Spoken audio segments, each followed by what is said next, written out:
जय हिंद विद्यार्थियों, स्वागत है आप सभी का तिवारी एग्रीकल्चर एकेडमी के यूट्यूब चैनल पर। प्यारे बच्चों, जैसे कि आप सभी लोग जो है लगातार जो भी सिलेक्टेड स्टूडेंट हैं वो अपना इंटरव्यू दे रहे हैं, अपना पर्सनल जो है व्यू आप लोगों को बता रहे हैं कि कैसे उन्होंने यूपी कैडेट में जो है सिलेक्शन लिया, ठीक है, कितनी मेहनत किया, क्या क्या उन्होंने पढ़ा।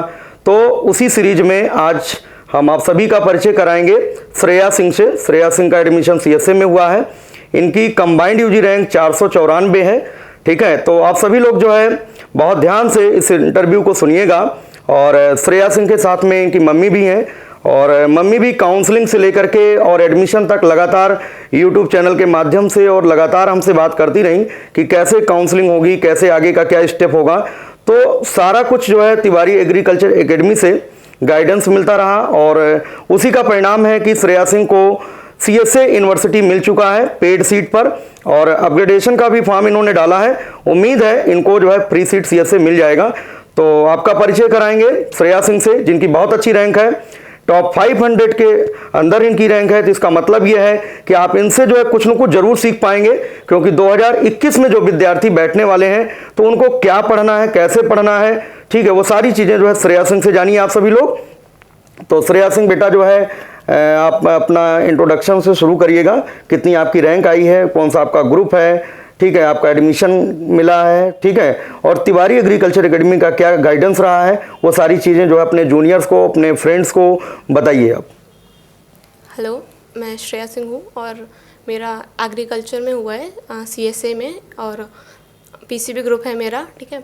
और बाकी ये है कि आप कंबाइंड यूजी रैंक कंबाइंड मेरी 494 है, और आप जो तिवारी एग्रीकल्चर है, ठीक है, उसके वीडियोस देख सकते हैं। उसमें काफ़ी सारे अच्छे वीडियोस बताए गए हैं, आपको समझाए गए हैं। बेसिकली सर फिज़िक्स पढ़ाते हैं, और उसमें आपको बेसिकली सारे कंसेप्ट बताए जाएंगे, पॉइंट टू पॉइंट कंसेप्ट बताए जाएंगे, ताकि आप अच्छे से क्रैक कर सकते हैं, ठीक है। और इतना हाई लेवल नहीं होता है, एक अच्छा लेवल होता है, बेसिक लेवल होता है उसका, जिसको अगर आप कंसिस्टेंटली पढ़ेंगे ना पूरे मतलब 13 घंटे 14 घंटे तक आराम से क्लियर हो जाएगा वो उसमें। और बेसिक जो केमिस्ट्री होती है, ठीक है, बायोलॉजी होती है पूरी एनसीईआरटी, और इनऑर्गेनिक के लिए पूरी एनसीईआरटी हो जाएगी, ऑर्गेनिक के लिए आपकी पूरी एनसीईआरटी हो जाएगी, ठीक है। फिजिकल जो होता है, फिजिकल में आपको जो सर बताएंगे, और बेसिकली कुमार मित्तल की है, ठीक है। तो वो फिजिक्स के लिए कुमार मित्तल की है, वो हो जाएगी आपकी, और सर आपको गाइड करेंगे कि बाकी सारे सब्जेक्ट्स में क्या करना है, ठीक है। जो भी यहाँ पर क्लासेस चलेंगे उनके टॉपिक वाइज जो है सीट दिया जाएगा, है ना। जो एनसीईआरटी जरूरी होगा जिस सब्जेक्ट के लिए, वो एनसीईआरटी फॉलो कराया जाएगा। जैसा कि श्रेया सिंह ने जो है बायो में और केमिस्ट्री में, ठीक है, एनसीईआरटी फॉलो किया था, तो आप सभी को भी नेक्स्ट एग्जाम के लिए एनसीईआरटी फॉलो करना है। फिजिक्स के लिए आपको जो है कुमार मित्तल की बुक को फॉलो करना है। और जो बच्चे यहाँ ऑफलाइन आएंगे, अगर कोई भी बुक फॉलो नहीं करते हैं तो कोई दिक्कत नहीं, उनको प्रॉपर जो है हिंदी में, इंग्लिश में, दोनों मीडियम में उनको असाइनमेंट प्रोवाइड किया जाएगा, और उसकी प्रैक्टिस भी कराई जाएगी। एग्ज़ाम के पहले बहुत अच्छे तरीके से सारे क्वेश्चंस का जो कलेक्शन होगा वो रिवाइज कराया जाएगा, ठीक है। तो श्रेया सिंह, आप ये बताइए कि आपने बायो में किस तरीके से आपने पढ़ाई की एनसीईआरटी से, किस तरीके से एनसीईआरटी को कैसे पढ़ना चाहिए बच्चों को? बायो में देखो, पहले तो एक बार सुपरफिशियली पढ़ लो, ठीक है। उसके बाद पहली बार में तो आपको कंसेप्ट एकदम क्लियर नहीं होंगे, उसके बाद आपको 2-3 बार रिवीजन करना पड़ेगा। और बस यही है यार कि एक बार पढ़ लिया, उसके बाद फिर से बार बार रिवाइज़ करो, वरना उसका कोई मतलब नहीं है। 3 दिन बाद रिवाइज़ करना, ठीक है, फिर उसके बाद 1 हफ्ते बाद रिवाइज़ करना, उसके बाद आपकी पूरी बायो मगअप हो जाएगी। उसके अलावा बिल्कुल कहीं और जाने की ज़रूरत नहीं है। पॉइंट टू पॉइंट वैसे ही क्वेश्चंस आएंगे, थोड़े बहुत बाहर के आएंगे तो आपको गाइडेंस कोचिंग से मिल ही जाएगा पूरा का पूरा, और बस सफिशिएंट, इतना काफ़ी। और बाकी केमिस्ट्री में जो है, बाकी केमिस्ट्री में आपको एनसीईआरटी पूरी इनऑर्गेनिक रट लेना है। उसके लिए बहुत एडिशनल क्वेश्चंस की ज़रूरत नहीं है, जितने क्वेश्चंस की मिलेगी आपको प्रैक्टिस के लिए उतने सफिशिएंट है, ठीक है। और ऑर्गेनिक के लिए भी प्योर एनसीईआरटी पे आप बेस्ड रहेंगे। फिजिकल के लिए आपको थोड़े बहुत क्वेश्चंस इधर उधर से देखने पड़ेंगे, ठीक है, तो वो भी इतने हाई लेवल के नहीं होते हैं, आप आराम से कर सकते हैं क्वेश्चंस। हाँ बस ठीक है। तो आपको एडमिशन मिल गया, तो अब कैसा लग रहा आपको? सर एक सेटिस्फैक्शन है बेसिकली कि ठीक है अब यार करियर आगे ओरिएंटेड कुछ अच्छी चीज़ मिली हुई है। और बाकी यूनिवर्सिटी भी काफ़ी अच्छी है, आप जिस भी यूनिवर्सिटी में जाएंगे वो काफ़ी अच्छी लग रही है, ठीक है।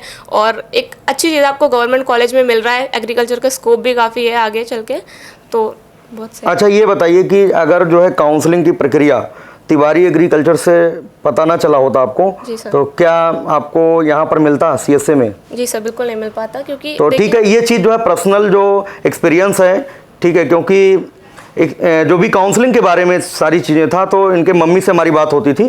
तो personal experience Tiwari agriculture academy के बारे में क्या रहा, तिवारी सर के बारे में क्या रहा, इनके मम्मी से जानेंगे। ठीक है, चलिए। तिवारी सर का चैनल देखने वालों को सभी लोगों को नमस्कार। मैं सिर्फ यही कहना चाह रही हूँ कि जो यूपी कैटेट का एग्ज़ाम था मेरी बच्ची का, मैंने इसको फॉर्म भरवाया था। वैसे तो इसने नीट की तैयारी करी थी, बहुत मेहनत भी की थी, लेकिन प्लान बी के रूप में हमने इसको यूपी कैटेट का भी फॉर्म भरवा दिया था कि यदि नहीं मिलता है उसको नीट में सिलेक्शन, तो फिर हमारे पास दूसरी भी व्यवस्था होनी चाहिए कि हम एक संतोषपूर्ण जगह पे जा सकें जहाँ पर कि कैरियर को हम ग्रूम कर सकें। तो इसके लिए इसको मैंने फॉर्म भरा दिया था और ये लगातार तैयारी तो नीट की कर रही थी, बहुत ज़्यादा हार्ड वर्किंग भी है, इसने तैयारी भी की थी और इसका सिलेक्शन भी हो गया उसमें। लेकिन आफ्टर सिलेक्शन जो प्रोसेस होता है उसके विषय में मैं बिल्कुल नील थी, मुझे कुछ भी नहीं पता था कि कैसे क्या करना है। तो तिवारी सर का जो है चैनल मैंने देखा और सर से बात होनी शुरू हुई, मेरी भी मेरे हस्बैंड की भी। तो सर ने बहुत अच्छे से एक एक चीज़ क्लियर की। इनके वीडियोस जो थे उसमें सारी चीज़ें एक स्टेप बाय स्टेप सारी चीज़ें बताई गई हैं। इसके अलावा जो भी नहीं समझ में आया वो सर को मैंने पर्सनल कॉल करके पूछा और तभी इसको CSA मिला, क्योंकि उसका जो प्रोसेस होता है आप जब तक उसको नहीं जानते हैं तो बड़ा ये लगता है कि पता नहीं क्या होगा क्या नहीं होगा। तो ये सारी चीज़ें सर ने एक तो क्लियर भी की थी और साथ में पर्सनली आप बात कीजिए तो बड़ा पीसफुली और अच्छे से गाइड किया कि आपको कैसे क्या भरना है। तो मेरा फर्स्ट उसमें ही इसका सिलेक्शन मिल गया और इसको CSA मिल गया। और वही यूनिवर्सिटी मैं चाह भी रही थी क्योंकि हमारे घर के पास से भी है यूनिवर्सिटी और अच्छा रिकॉर्ड है उसका CSA का। तो बस ये है कि सर का गाइडलाइन नहीं होता तो शायद हमको ये यूनिवर्सिटी नहीं मिल पाती और जो चाह रहे थे वो चीज़ मिल गई। तो बस ये सर का इसके लिए धन्यवाद भी है कि तिवारी सर ने पूरा एक एक चीज़ स्टेप क्लियर किया हमको।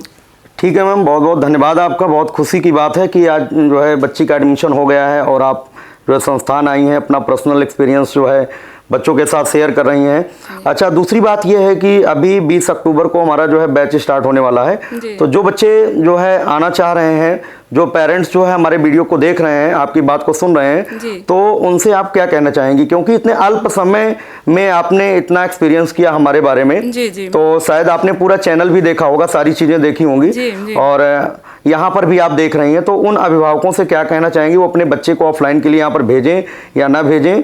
किस तरीके से हमारा व्यवहार रहा, क्योंकि पहले तो हमारी डायरेक्ट मुलाकात नहीं थी, केवल फ़ोन से ही बात हुई थी। तो वो चीज़ आप शेयर कर दीजिए अभिभावकों को। यही कहना चाहेंगे कि एक तो सर से जब पहली बार बात हुई थी, जबकि कोई एक संस्थान चलाता है तो ऑलरेडी बहुत बिजी होता है, उसके बावजूद भी जब मैं फ़ोन पे पूछती थी तो सर बहुत ही पीसफुली और बड़े कायदे से उन्होंने हर चीज़ को क्लियर किया। बहुत ज़्यादा व्यस्तता के बावजूद भी सारी चीज़ें बताई। तो एक तो यह एज ए अभिभावक वो भूमिका निभाते हैं बच्चों के साथ में कि जो भी बच्चा है वो पर्सनली अपना ही बच्चा समझते हैं और उसी तरीके से गाइड करते हैं। तो जो भी बच्चा यहाँ इंस्टीट्यूशन में पढ़ने आता है या बाहर ऑफलाइन ऑनलाइन भी लेता है क्लासेस, तो सर की गाइडलाइन तो बहुत अच्छी रहती है और साथ में मतलब बहुत अच्छे प्यार से भी वो बच्चों को ट्रीट करते हैं। तो बच्चों को किसी तरीके की दिक्कत नहीं आने पाती है और मेरा विश्वास है कि ऑफलाइन भी बच्चे जो आएंगे वो वैसा ही एक्सपीरियंस करेंगे। उन्हें कोई भी दिक्कत होती है तो टीचर से वो सहज रूप से पूछ भी सकते हैं, कोई परेशानी उनको आएगी नहीं, ये मेरा पूरा विश्वास है। और सर ने जिस तरीके से हम लोगों को गाइड किया तो स्वाभाविक है जो भी बच्चे जुड़े हैं और जो जुड़ेंगे उनकी सर ज़रूर मदद करेंगे और वो लोग अच्छा अपना कैरियर ऑब्टेन कर पाएंगे इस दिशा में। ठीक है मैडम, बहुत बहुत धन्यवाद जो है। तो प्यारे बच्चों जो है आप सभी लोगों ने सुना जो है श्रेया सिंह ने जो है बताया कि कैसे आपको पढ़ना है, क्या चीज़ आपको फोकस करना है। अच्छा, एक पॉइंट रह जा रहा कि कितने घंटे की आपने स्टडी की है ना, रेगुलर है ना, मतलब आपने रेगुलर की है या 4 दिन किया है, 2 दिन नहीं किया है, किस तरीके से जो है आपने कंटिन्यूअस अपनी पढ़ाई को जारी रखा है, वो चीज़ आप बताइएगा। क्योंकि बहुत सारे बच्चे होते हैं ना कि 5 दिन पढ़ लेते हैं और 4 दिन नहीं पढ़ते हैं। ये चीज़ बताइए कि जो है आपने कैसे पढ़ाई किया है। बेसिकली मैंने तो 13 घंटे करीब पढ़ाई करी थी, ठीक है, और आराम से मेरा कंसिस्टेंटली बना रहता था, ठीक है। लेकिन वो मैटर करता है कि आप कितने टाइम तक एफर्ट डाल सकते हो, बस उस चीज़ को कंसिस्टेंट रखना कि आप कितनी भी देर पढ़ रहे हो, और एक एवरेज निकाल के रखो कि 8-7 घंटे आराम से दे सको दिन में, ठीक है। और बाकी प्रॉपर स्लीप लो, हर चीज़ अच्छे से करो, अच्छा सा खाना खाओ, ठीक है, बेटर अपनी हेल्थ मेंटेन करके रखो। लेकिन सबसे बेस्ट है कंसिस्टेंसी, वो बाकी तुम पे डिपेंड करता है, वेरी करता है कि तुम कितना टाइम लगा सकते हो अपनी पढ़ाई में। अच्छा, एक चीज़ और पूछना चाहेंगे, जो आपने जैसे एनसीईआरटी आपने पढ़ा तो आप केवल पढ़ते ही गए, अंडरलाइन करते गए, या नोट्स अपना बनाया प्रॉपर? सर मैंने छोटे छोटे नोट्स बना रखे थे, छोटे छोटे नोट्स जिसके जो मुझे इंपॉर्टेंट पॉइंट्स लगते थे उसको मैंने बना के उसी में इंसर्ट कर दिया था, और कुछ चीज़ें हाईलाइट कर लेते थे जिनके बहुत ज़्यादा नोट्स की ज़रूरत नहीं है, वो एनसीईआरटी में पॉइंट्स हाईलाइट हो जाते हैं, फिर उन्हीं को बार बार रिवाइज करो तो सब हो जाता है। अच्छा, ये भी बताइए, ऑब्जेक्टिव प्रैक्टिस करने से परफॉर्मेंस आपका अच्छा आया या सिर्फ केवल रीडिंग करने से? नहीं सर, ऑब्जेक्टिव तो बहुत ज़रूरी है, क्योंकि ऐसे आप कितना भी याद कर लोगे भूल जाओगे, ठीक है। तो ऑब्जेक्टिव में आपको क्वेश्चन जब आप लगाओगे तो आपको याद रहेगा कि ये क्वेश्चन था, किस पॉइंट से आया था। बेसिकली वही बुक प्रेफर करो जो एनसीईआरटी बेस्ड है, उसमें बेसिकली एनसीईआरटी क्वेश्चन। तो बहुत सारी बुक्स ऐसी होती है ना, एनसीईआरटी के बाहर क्वेश्चन होते हैं, तो उसका कोई मतलब नहीं है लगाने का। तो वही हो जिसमें लाइन टू लाइन क्वेश्चन आस हो और उसी पे बेसिस पे तैयारी करो। ठीक है बच्चों, तो आप सभी लोगों को जो है एनसीईआरटी फॉलो करना है, साथ ही साथ उस चैप्टर से बनने वाले जितने भी क्वेश्चंस होते हैं, ठीक है, उनकी अच्छे से प्रैक्टिस करना है। 2 से 3 बार अगर उन्हीं क्वेश्चंस को आप प्रैक्टिस करेंगे तो आपका जो भी आपने एनसीईआरटी रीड किया है तो सारी चीज़ें दिमाग में बैठ जाएंगी। और अगर आप एनसीईआरटी पढ़ते जा रहे हो और आपने प्रैक्टिस नहीं किया ऑब्जेक्टिव क्वेश्चंस की, तो वो सारी चीज़ें आपको क्लियर नहीं हो पाएंगी और एग्जाम तक आप उस सारी चीज़ों को भूल जाएंगे, ठीक है। अगर आपको 100% याद रखना है एनसीईआरटी को, तो उसके लिए केवल एक ऑप्शन है कि आप उससे उस चैप्टर से बनने वाले जितने भी क्वेश्चंस हो उनको बार बार क्वेश्चंस को करिए, और वो पॉइंट जो है जो आपने पढ़ा है वो दिमाग में क्लिक करने लगेगा। और एक समय ऐसा आएगा जब 2-3 बार आप पढ़ेंगे तो वो पूरी तरीके से फीड हो जाएगा दिमाग में, और वही आप एग्जाम में बैठेंगे वही मिल जाएगा, ठीक है। तो जो पीसीबी के बच्चे हैं, ठीक है, उनको तो बहुत अच्छा मौका रहता है कि 80 क्वेश्चन जो है बायो के आते हैं, ठीक है। अगर वो चाहें तो 80 में 75 क्वेश्चन बायो के कर सकते हैं। 5 क्वेश्चन मान लो नहीं कर पाएंगे, अगर अच्छे से एनसीईआरटी आपने पढ़ लिया तो 75 क्वेश्चन आपसे हो ही जाएंगे। फिजिक्स भी बहुत मतलब टफ नहीं आती है, नॉर्मल आता है ना। और केमिस्ट्री भी बहुत ज़्यादा टफ नहीं होती, नॉर्मल क्वेश्चंस होते हैं। ऐसा नहीं है कि नीट लेवल के क्वेश्चंस आते हैं। यूपी के टेट जो है नॉर्मल क्वेश्चंस होते हैं, अगर आपने अच्छे से कुछ चीज़ें रटी भी हैं। केमिस्ट्री में देखो रटने की भी ज़रूरत होती है। काफ़ी विद्यार्थी कोचिंग आते हैं और ये सोचते हैं कि जो है सारी चीज़ें घोल के पिला दिया जाए, ऐसा नहीं है। बहुत सारी चीज़ें होती हैं जो लर्निंग बेस होता है। अगर आप कोई फार्मूला नहीं याद करेंगे, ठीक है, तो आप रिएक्शन जो भी है उसका प्रोडक्ट ही नहीं समझ पाएंगे, क्योंकि आपको फार्मूला ही नहीं पता है। तो अगर आप चीज़ों को याद करेंगे, मुझे लगता है 50% याद करने की चीज़ होती है, 50% समझने की होती है। अगर आपने याद किया है तो समझ में जल्दी आ जाएगा। और बहुत सारे विद्यार्थी क्या केवल समझते चलते हैं, सब कुछ उनको आता है लेकिन एग्जाम में वो कर नहीं पाते हैं। क्या है कि वो केवल पढ़ते हैं, याद नहीं करते हैं। आपको कोई भी चीज़ पढ़ना है, उसको आंख बंद करके एक बार सोचना है कि जो हमने पढ़ा है वो हमें याद हुआ कि नहीं याद हुआ। अगर इस तरीके से आप पढ़ाई करते हैं तो मुझे लगता है कि यूपी कैटेट बहुत बड़ी बात नहीं है। टॉप 500 के अंदर आपकी रैंक आ जाएगी और चारों कृषि विश्वविद्यालय में से कहीं ना कहीं आपका एडमिशन हो जाएगा।